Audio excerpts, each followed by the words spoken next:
आप सभी को वसंत पंचमी की हार्दिक शुभकामनाएं। आइए जानते हैं साल 2026 में वसंत पंचमी कब है, पूजा का शुभ मुहूर्त क्या रहेगा और मां सरस्वती की पूजा करते समय पुष्पांजलि कैसे करें, किन मंत्रों का जाप करें। इसके अलावा आप जानेंगे आसान पूजा विधि के बारे में भी।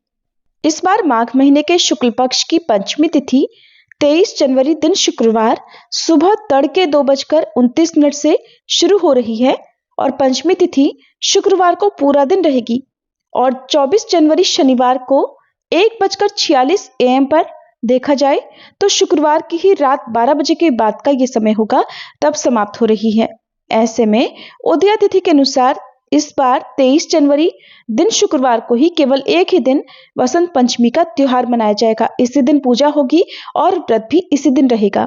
वसंत पंचमी के दिन पूजा का शुभ मुहूर्त सुबह 7:13 से दोपहर 12:33 तक रहेगा। 23 जनवरी शुक्रवार को ब्रह्म मुहूर्त सुबह 5:37 से 6:25 तक रहेगा।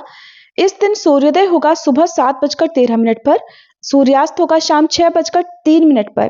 अभिजीत मुहूर्त दोपहर 12:16 से दोपहर 1 बजे तक रहेगा और अमृत काल सुबह 6:59 से 8:35 तक रहेगा। और इस शुभ मुहूर्त में भी आप अपने घर पर मां सरस्वती की पूजा कर सकते हैं। राहु काल इस दिन सुबह 10:30 से दोपहर 12 बजे तक रहेगा। शाम की पूजा का शुभ मुहूर्त शाम 5:50 से 7:13 रहेगा। वसंत पंचमी के दिन मां सरस्वती को पुष्पांजलि अर्पित करने के लिए पीले या सफेद पुष्प जैसे गेंदा, चमेली हाथ में लें और मां सरस्वती जी का ध्यान स्मरण करें और ओम सरस्वती नमः पुष्पाणि समर्पयामि या अन्य पुष्पांजलि मंत्र बोलते हुए पुष्पों को श्रद्धा पूर्वक मां के चरणों में अर्पित करें। ऐसा करने से ज्ञान और कला की देवी मां शारदे प्रसन्न होती हैं। वसंत पंचमी का दिन सभी तरह के शुभ और मांगलिक कार्यों के लिए उत्तम माना जाता है।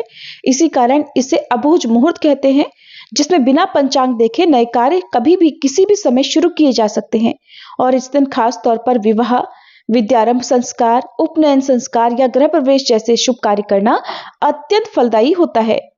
इस दिन से ऋतु परिवर्तन प्रारंभ हो जाता है और वसंत पंचमी के दिन प्रातःकाल उठकर सबसे पहले धरती माता को प्रणाम करके फिर स्नान करके पीले रंग के वस्त्र धारण करें, क्योंकि पीला रंग समृद्धि, ज्ञान और ऊर्जा का प्रतीक माना जाता है।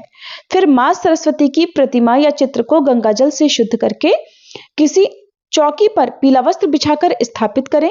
फिर मां सरस्वती को पीले चंदन का तिलक करें, पीले पुष्प अर्पित करें। इसके बाद हल्दी, केसर, रोली, अक्षत, मौसमी फल, फूल आदि अर्पित करें। विद्यार्थी अपनी किताबें, कॉपी, पेन मां शारदे के चरणों में रखकर 108 बार ओम ऐं ऐं ऐं महासरस्वती नमः मंत्र का जाप करें। मान्यता है इससे बुद्धि का विकास होता है और शिक्षा में सफलता मिलती है।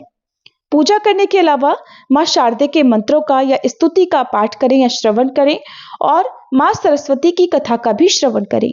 फिर मां को बूंदी के लड्डू, दही या हलवे का भोग लगाएं। खास तौर पर इस दिन पीले रंग की मिठाई का भोग मां को अर्पित किया जाता है। पीले मीठे चावल बनाकर भी मां को अर्पित करके प्रसाद रूप में बांटा जाता है।